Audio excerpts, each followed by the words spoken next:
여러분, 2003년 5월 23일 새벽녘 경상북도 상주시의 한 외집 마을의 밭둑에서 한 남성의 변사체가 발견이 됐습니다. 비스듬하게 누운 모습으로 발견된 이 남성은 온몸이 피에 젖은 채로 좌우 가슴 그리고 또 명치 부분 밑쪽에 일반적으로 사용되는 다용도 칼에 찔려서 과다출혈로 사망을 하신 상태였어요. 그런데 이때 조금 이상한 게 있었습니다. 경찰들이 현장으로 출동을 딱 해서 보니까 시신이 발견된 현장으로부터 약 50m 정도 떨어진 곳에서 덩그러니 슬리퍼 한 짝이 발견이 된 거예요. 슬리퍼 한 짝만. 이 외에도 농로 바닥에서는요, 어지럽게 찍힌 손자국이 발견이 됐고요. 그 옆으로 피해자분의 안경과 상의 단추가 일렬로 떨어져 있었다고 합니다. 그리고 마지막으로 발견된 건 다름 아닌 피가 묻은 돌 2개. 부검 결과 이 피해자분의 머리에서도 둔기에 맞은 흔적이 발견이 됐습니다. 그리고 손가락에서는 방어흔이 발견이 됐고요. 팔꿈치와 그리고 어깨에서는 철과상이 발견된 걸로 봐서 아무래도 사건 당시에 피해자와 용의자 간에 어떠한 다툼이 있었고 그 다툼 과정에서 이제 방어흔도 생기고 철과상도 생기고 그리고 이 피해자의 유류품 같은 것도 이제 사건 현장 근처에 떨어져 있었던 게 아닐까라고 추정이 됐어요. 처참한 모습으로 발견이 됐던 피해자 남성분은 경상북도 영주에서 개인 택시를 운영하고 계셨던 42살의 김씨였습니다. 3남매의 아버지였던 이 김씨라는 이 남성분은 누구보다 성실했고 되게 생활력이 강하셨던 남성이었다고 해요. 당시에 고급 차종을 이용해서 개인 택시를 운영하고 계셨던 김씨. 사건의 그날도 평소처럼 그 차를 이용해서 심야 택시를 운영하러 나갔었다는 이 김씨가 도대체 왜 영주에서 1시간 거리인 상주에 시신으로 발견이 되신 건지. 2003년 5월 22일 오후 10시 58분경 이 김씨는요, 자신의 핸드폰으로 걸려온 손님의 전화를 받고 영주시에 있는 소백파크 관광호텔이라는 곳으로 차를 몰았었다고 합니다. 이 이후에 김씨는요, 그 호텔 앞에서 손님을 기다렸어요. 거기서 기다려달라고 하니까. 그런데 아니 손님이 40분이 넘어도 안 와. 그렇게 김씨가 호텔 앞에서 손님을 기다리는 와중에 11시 40분경 같은 영주에서 택시 운행을 하고 있었던 친척 조카를 만나게 됩니다. 그래서 이때 조카가 물어본 거예요. 삼촌, 여기서 뭐해요? 아, 나 지금 손님 기다리고 있어. 아, 그래요? 그럼 나 가볼게요. 이렇게 짧은 대화를 했었다고 해요. 이 소리를 들은 경찰은 그렇다면 사건 당시에 이 김씨와 통화를 한 사람이 있었다라는 거구나.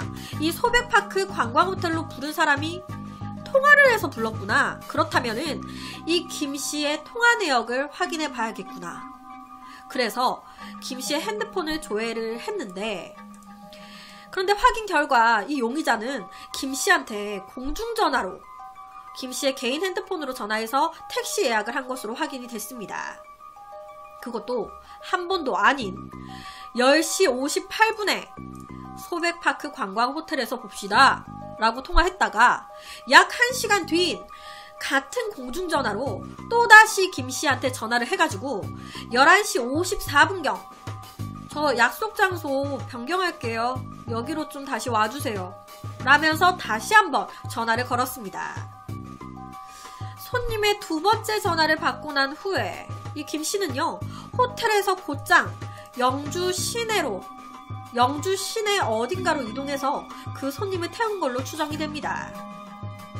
경찰들은요, 이 김씨가 두 번째 딱 전화를 받고 영주 시내 어딘가로 이제 이동하기 전에 주유소에서 주유를 한 게 확인이 됐는데, 그때 이제 주유량이 좀 많았대요. 거의 뭐 만땅 이런 식으로 채운 거예요. 그렇다 보니까 이런 걸로 봤을 때 장거리를 이동하기 위해서 주유를 했던 게 아니었을까. 손님이 멀리 갈 거라고 장거리를 간다고 하니까 미리 만땅으로 주유를 했던 거 아니었을까. 영주 어딘가에서 태운 이 손님의 목적지, 상주였습니다. 상주. 영주에서 손님의 목적지인 상주까지는 1시간이 조금 넘는 거리로, 가는 도중에 이 김씨가 중간에 다른 손님을 태운 정황은 확인되지 않았어요. 그러니까 온리 이때 당시에 손님 한 명만 태웠다. 그날 새벽 1시 무렵 상주의 한 마을에 도착한 것으로 보이는 김씨. 그렇게 목적지에 도착을 한 순간 손님은 어떠한 이유에서인지 모르겠지만 갑자기 돌변을 해가지고 김씨를 무참히 살해한 뒤에 숨어버렸습니다. 그런데요, 이날 손님과 함께 사라진 게 하나 더 있었어요. 바로 김씨의 택시. 시신은 발견이 됐는데 택시는 또 어디 있는 거지? 택시 번호를 수배한 결과 사건이 일어나고 하루 뒤에 사건 현장인 상주에서 1시간가량 더 떨어진 경북 안동의 한 상가 앞에서 발견이 됐습니다. 그러니까 범인이 사건 범행을 저지르고 바로 안동으로 온 걸로 추정이 돼요. 택시 안에서는요, 김씨가 신었던 걸로 추정되는 슬리퍼 한 짝과 그리고 현금 2만 원이 발견이 됐습니다. 제일 처음에 말씀드렸지만 사건 현장 주변에서 슬리퍼 한 짝 발견됐다고 했잖아요. 나머지 슬리퍼 한 짝이 택시 안에서 발견이 된 거예요. 아니, 상주에서 범행이 벌어지고 안동에서 차가 발견이 됐어요. 그렇다면 차를 운전한 사람은 범인일 확률이 높습니다.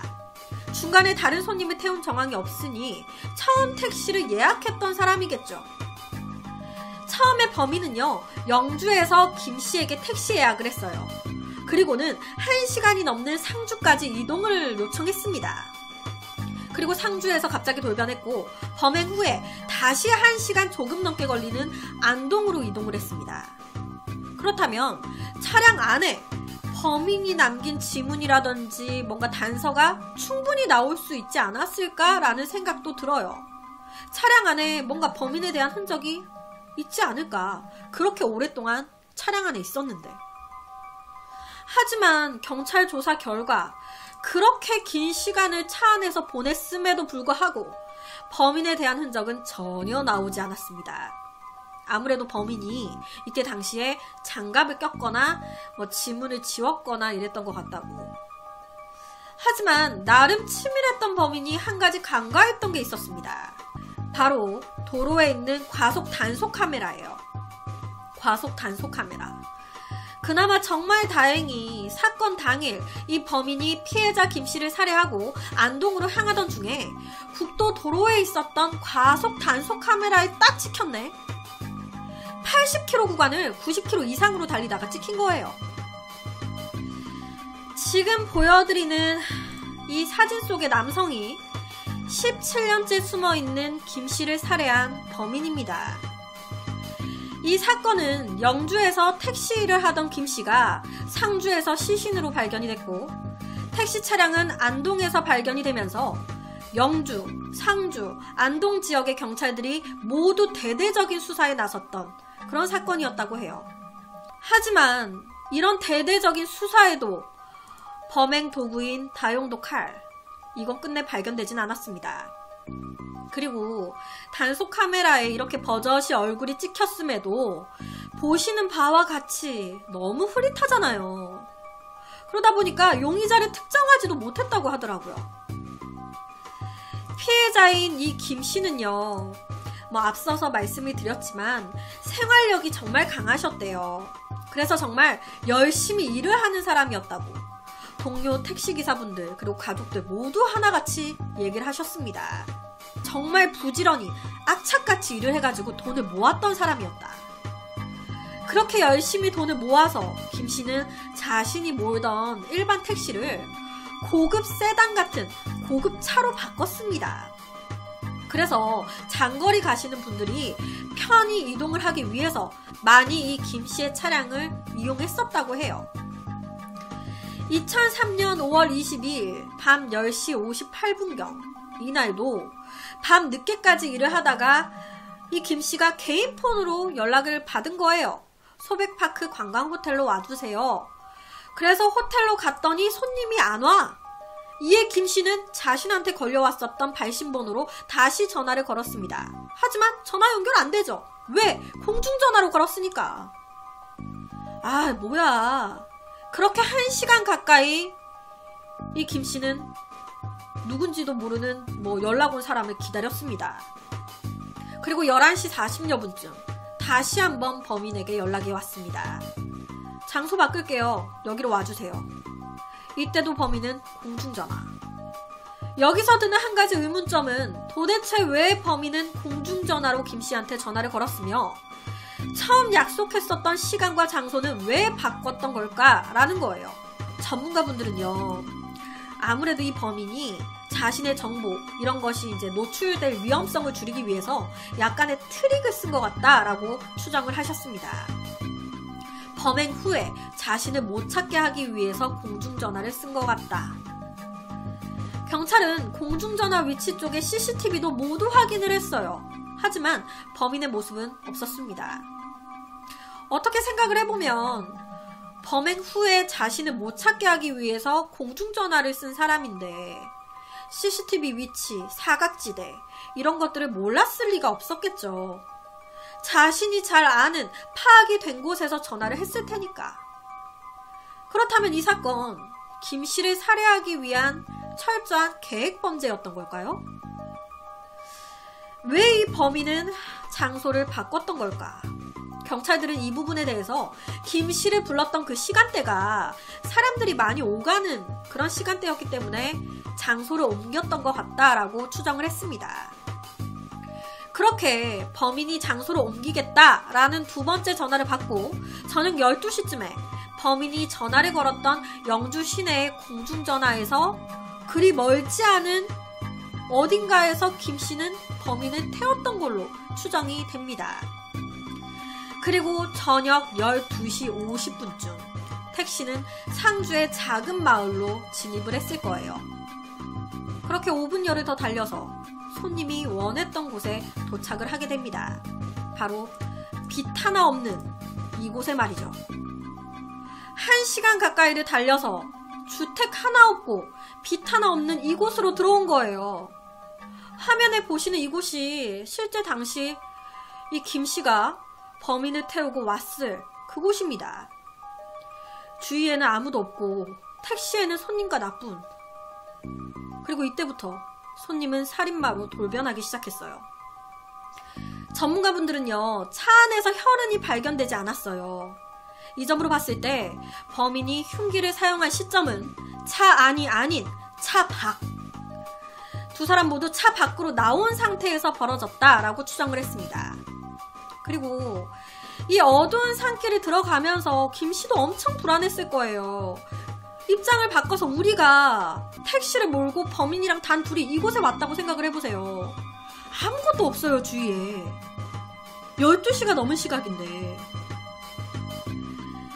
제가 처음에 이제 말을 했었는데, 시신이 발견된 사건 현장 그 길목에 슬리퍼 한 짝이며 여러 가지가 뚝뚝 떨어져 있었고, 손자국도 어지럽게 있었고, 피해자의 물품들이 떨어져 있었다고 이제 말씀을 드렸었습니다.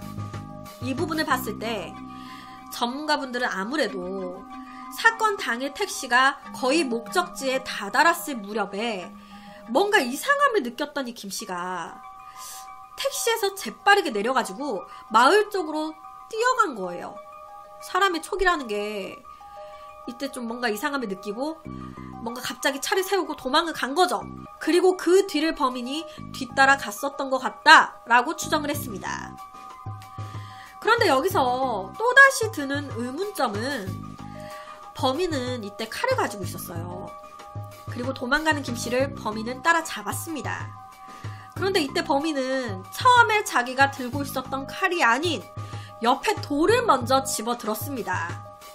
그러니까 돌로 먼저 가격을 한 후에 칼을 쓴 거예요.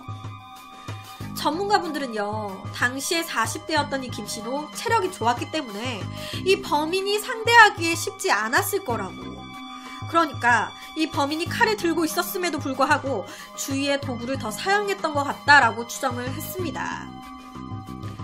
김씨는 범인이 휘두른 돌에 맞아서 쓰러진 뒤에 칼에 찔렸어요. 그리고 이때 범인은 김씨가 사망했다고, 바로 죽었구나라고 생각을 했지만 사실 김씨 바로 사망하지 않았습니다. 김씨는 과다출혈로 사망을 하셨어요. 즉 서서히 의식을 잃어가셨던 거예요. 김씨는요, 이 범인이 사건 현장을 떠난 후에 희미한 의식을 힘들게 붙잡으면서 새벽 1시 13분경 핸드폰을 꺼내서 119에 구조 요청 도와달라고 전화를 거셨습니다. 하지만 말할 힘도 진짜 어떻겠어요, 상태가. 말할 힘도 없는 채로 의식이 다시 희미해지면서 이 이후에 119에서 다시 걸려온 전화를 받지 못한 채로 안타깝게 숨을 거두셨어요. 여기서 또 하나 드는 의문점은 범행 장소예요. 범행 장소 인근에 상주 시골 마을이 하나 있어요. 근데 그 시골 마을이 전체 주민이 70명밖에 안 돼. 되게 작은 마을인 거예요. 근데 이 마을도 상주에서 되게 좀 이렇게 들어가야 돼요. 되게 외곽 지역에 있는데 이 마을보다 더 외곽 지역에 있는 데가 범행 현장이라고 합니다.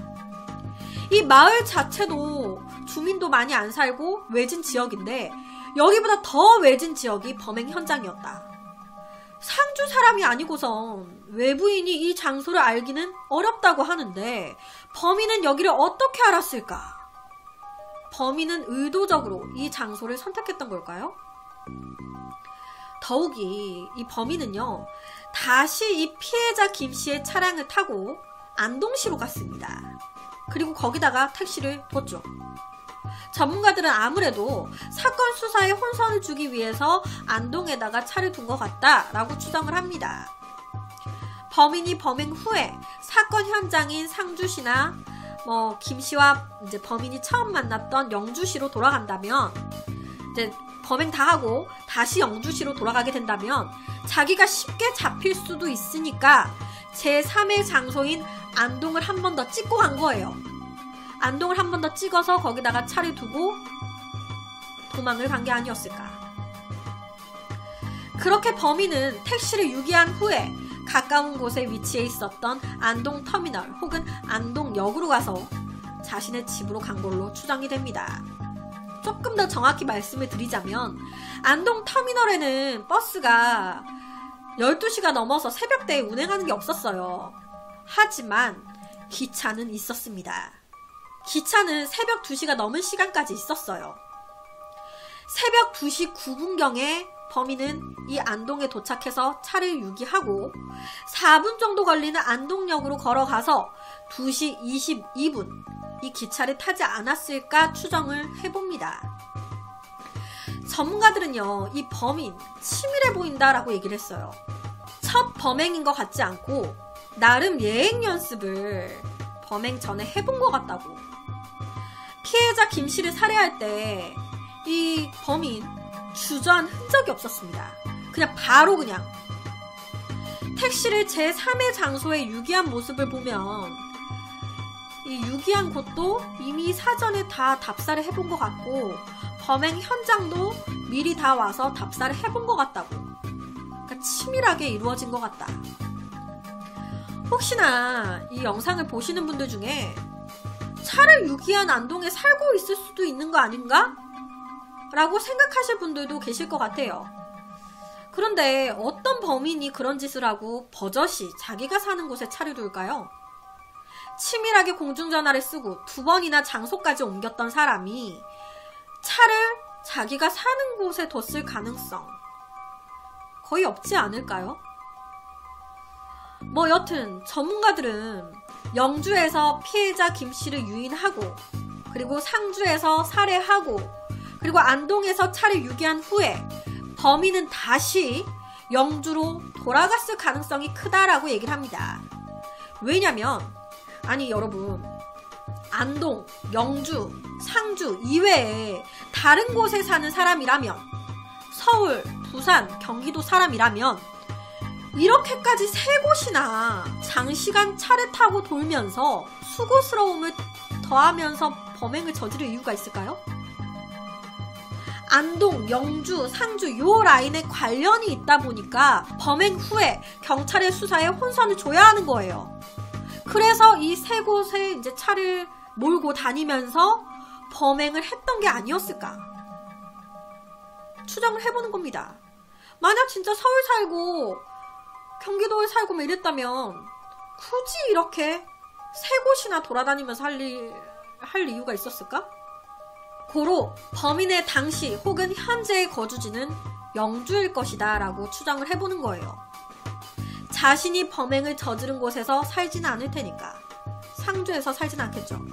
혹은 자기가 차를 유기한 곳에서 살지는 않을 테니까 안동도 아닐 가능성이 크겠죠.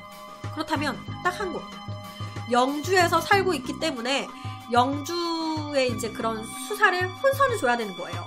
그래서 안동을 찍었던 거 아니었을까? 여러분 솔직히 우리가 일반적으로 우리가 택시기사라고 칩시다. 우리가 카카오 택시 하는 택시 기사예요. 우리가 카카오 택시 운영하고 있는데 콜이 왔어. 그래서 현장에 갔어. 어떤 호텔로 오라 그래서 호텔로 갔네. 근데 안 오는 거예요. 우리가 택시기사니까 기다리고 있는데 안 와. 그래서 손님한테 다시 전화를 했더니 받지도 않네. 전화도 안 받아요. 그랬을 때 여러분이라면 그 현장에서 연락도 안 되는 손님을 1시간 기다리시나요? 아니면 아씨 뭐야 하면서 그냥 빨리 다른 손님을 받으시나요? 우리가 택시기사라면.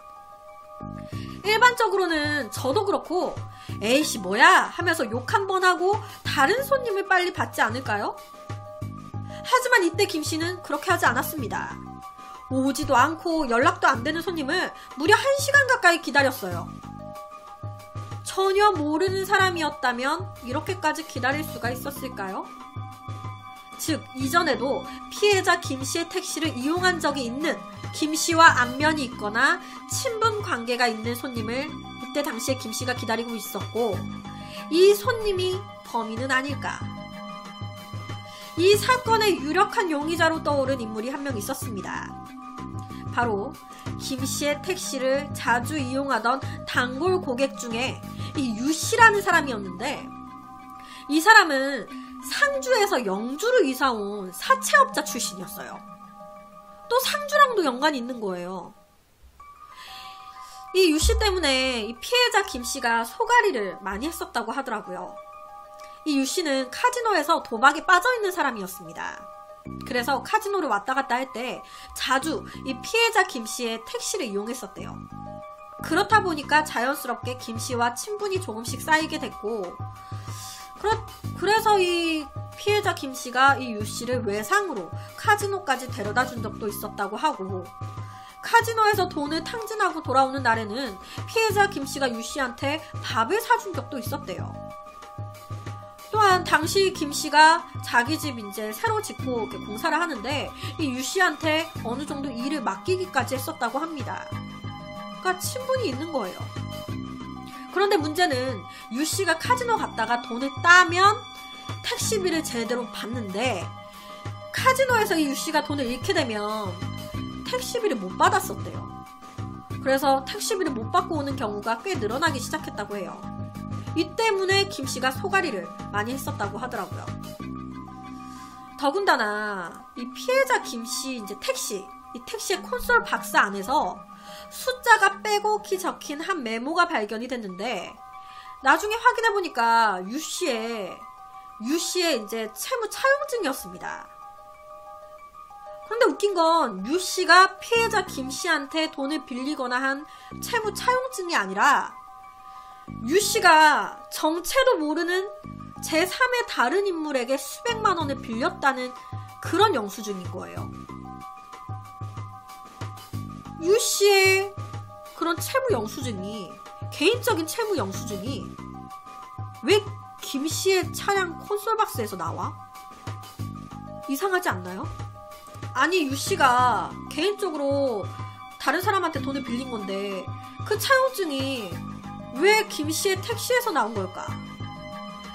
이 부분에 대해서 유씨는요, 제가 돈을 빌린 사람이랑 둘이서 김씨 택시를 이용해가지고 차용증이랑 돈을 주고 받았어요. 그래서 김씨 택시에서 제 차용증이 나온 거예요 라고 주장했습니다. 유씨와 돈을 빌려준 그 누군가 제3자가 서로 돈을 빌리고 뭐 이럴 때 서로 같이 없었던 거예요. 그래서 이 김씨의 가운데 이제 택시를 이용해가지고 김씨 이거 내가 900만원 줄 테니까 어디 가면은 유씨가 있을 거야. 이 유씨한테 이 900만원 주고 차용증 받아서 다시 나한테 줘. 그러면 가운데서 김씨가 그 돈을 받아서 유씨한테 가요. 유씨 여기 900만원. 그러면은 900만원 뭐 이렇게 하고 또 유씨가 김씨한테 뭐 주면 그거 들고 또 제3자 누군가한테 가서 이거 주라고 하던데요? 하면서 이렇게 주고 뭔가 이렇게 소통하는 가운데 매개체 역할을 했다라는 거거든요.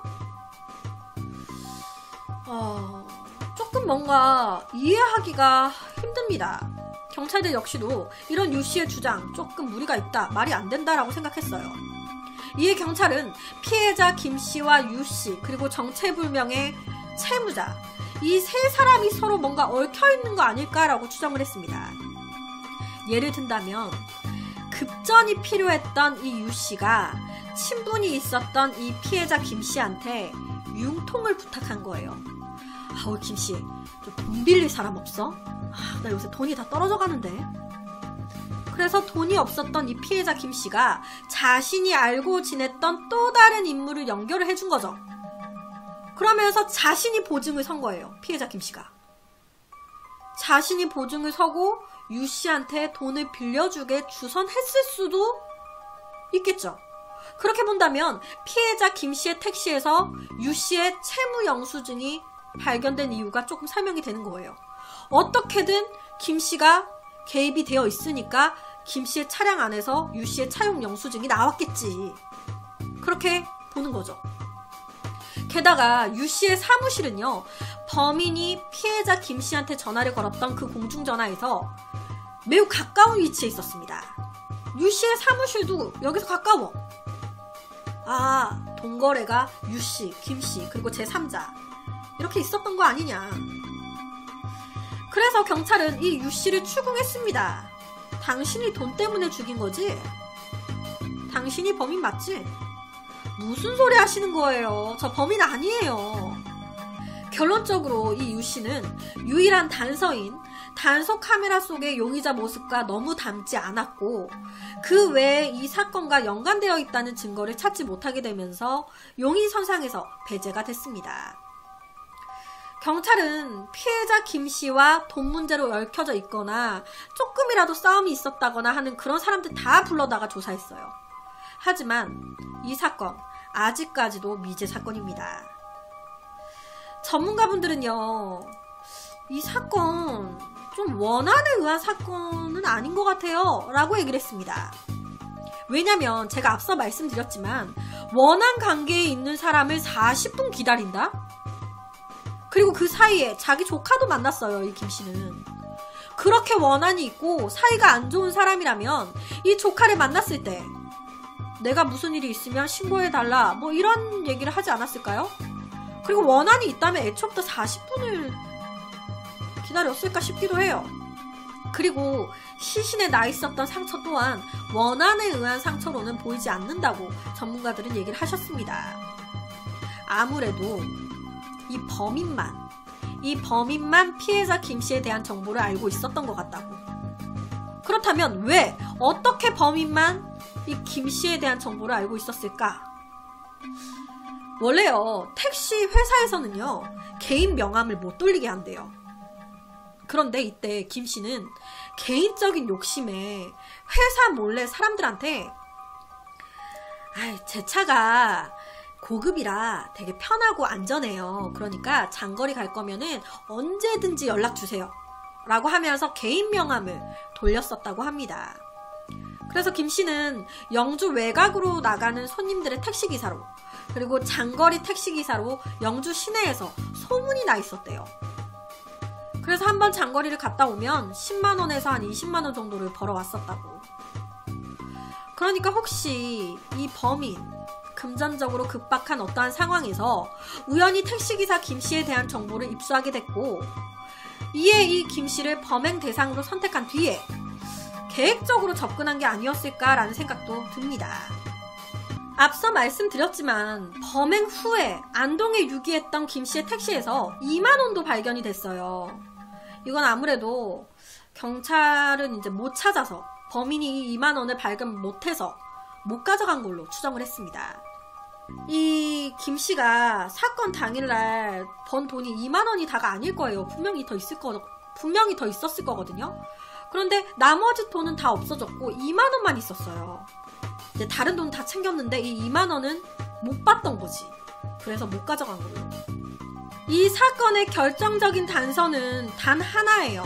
바로 과속 카메라에 찍힌 화면 속의 이 흐릿한 사진.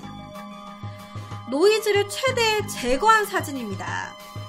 전문가들은 범인은 건장한 체격에 안경을 착용한 것으로 추정하고 있습니다. 처음에 이 카메라 속의 얼굴을 보고 범인이 콧수염이 있는 걸로 추정을 했었는데 아무래도 그거는 그림자 같다고 하더라고요. 이 사건, 강도 사건인 걸까요? 택시비를 훔치기 위해 벌인? 아니면 강도로 위장한 살인사건인 걸까요? 아니면 혹시 청부는 아닐까요?